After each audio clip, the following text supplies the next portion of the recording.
ನಮಸ್ಕಾರ. ಆಫ್ರಿಕಾ ವಿರುದ್ಧ ODI ಸರಣಿ ಗೆದ್ದ ಬಳಿಕ ಗಂಭೀರ್ರನ್ನು ಇಗ್ನೋರ್ ಮಾಡಿದ ಕೊಹ್ಲಿ. ಡ್ರೆಸ್ಸಿಂಗ್ ರೂಮ್ನಲ್ಲಿ ಕೈಕುಲುಕದ ವಿರಾಟ್, ನಡೆಯಿತು ದೊಡ್ಡ ಕೋಲಾಹಲ.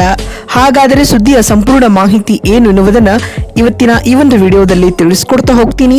ಆದ್ದರಿಂದ ದಯವಿಟ್ಟು ಈ ವಿಡಿಯೋವನ್ನ ಕೊನೆವರೆಗೂ ನೋಡಿ. ಆದರೆ ಅದಕ್ಕಿಂತಲೂ ಮುನ್ನ ಯಾರನ್ನು ನಮ್ಮ ಚಾನಲ್ಗೆ ಸಬ್ಸ್ಕ್ರೈಬ್ ಮಾಡಿಲ್ವೋ ಸೊ ದಯವಿಟ್ಟು ಈ ಕೂಡಲೇ ನಮ್ಮ ಚಾನಲ್ಗೊಂದು ಸಬ್ಸ್ಕ್ರೈಬ್ ಮಾಡಿ ಹಾಗೂ ವಿಡಿಯೋಗೊಂದು ಲೈಕ್ ಮಾಡಿ.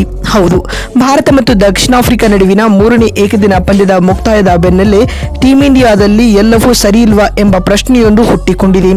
ಇಂತಹದೊಂದು ಪ್ರಶ್ನೆ ಮೂಡಲು ಮುಖ್ಯ ಕಾರಣ ವಿರಾಟ್ ಕೊಹ್ಲಿ ಹಾಗೂ ಕೋಚ್ ಗೌತಮ್ ಗಂಭೀರ್ ರವರ ನಡುವಿನ ಮುಖಾಮುಖಿ.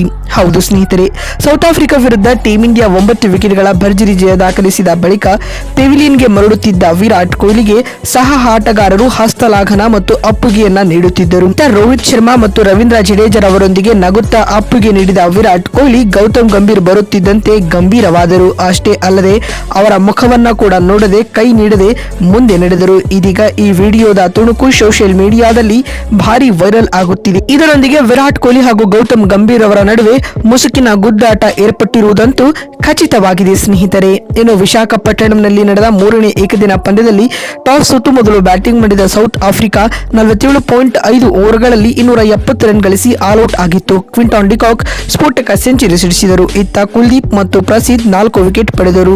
ಈ ಗುರಿಯನ್ನ ಬೆನ್ನಟ್ಟಿದ ಟೀಂ ಇಂಡಿಯಾ 39.5 ಓವರ್ಗಳಲ್ಲಿ ಕೇವಲ 1 ವಿಕೆಟ್ ಕಳೆದುಕೊಂಡು ಸುಲಭವಾಗಿ ಚೇಸ್ ಮಾಡಿತು. ಇದರೊಂದಿಗೆ 9 ವಿಕೆಟ್ಗಳ ಭರ್ಜರಿ ಜಯ ಕೂಡ ದಾಖಲಿಸಿತು. ತಂಡದ ಪರ ಯಶಸ್ವಿ ಜೈಸ್ವಾಲ್ ಅಜೇಯ 116 ರನ್ ಮತ್ತು ರೋಹಿತ್ 75 ಮತ್ತು ವಿರಾಟ್ ಕೊಹ್ಲಿ ಅಜೇಯ 65 ರನ್ ಬಾರಿಸಿ ಗೆಲುವಿನಲ್ಲಿ ಪ್ರಮುಖ ಪಾತ್ರ ವಹಿಸಿದರು. ಸ್ನೇಹಿತರೆ, ಒಟ್ಟಿನಲ್ಲಿ ಇದೀಗ ಕೋಚ್ ಗೌತಮ್ ಗಂಭೀರ್ ಮತ್ತು ಕೊಹ್ಲಿ ಮಧ್ಯೆ ಮತ್ತೆ ಮುಸುಕಿನ ಗುದ್ದಾಟ ಏರ್ಪಟ್ಟಿದೆ. ಸ್ನೇಹಿತರೆ, ಇದೀಗ ಟೀಂ ಇಂಡಿಯಾದ ಡ್ರೆಸ್ಸಿಂಗ್ ರೂಮ್ ನಲ್ಲಿ ವಾತಾವರಣ ಹದಗೆಟ್ಟಿರುವುದಂತೂ ಸತ್ಯ. ಮತ್ತೊಂದು ವಿಡಿಯೋದಲ್ಲಿ ಸಿಗ್ತೀನಿ. ಅದೇ ರೀತಿ ಗೌತಮ್ ಗಂಭೀರ್ ರವರಿಗೆ ಕೊಹ್ಲಿ ಇಗ್ನೋರ್ ಮಾಡಿದ ರೀತಿ ನಿಜಕ್ಕೂ ಸರಿಯೋ ಅಥವಾ ತಪ್ಪು ಎನ್ನುವುದನ್ನ ಎಸ್ ಅಥವಾ ನೋ ಎಂದು ಕಾಮೆಂಟ್ ಮಾಡುವ ಮೂಲಕ ತಪ್ಪದೆ ತಿಳಿಸಿ. ಮತ್ತೊಂದು ವಿಡಿಯೋದಲ್ಲಿ ಸಿಗ್ತೀನಿ. ನಮಸ್ಕಾರ.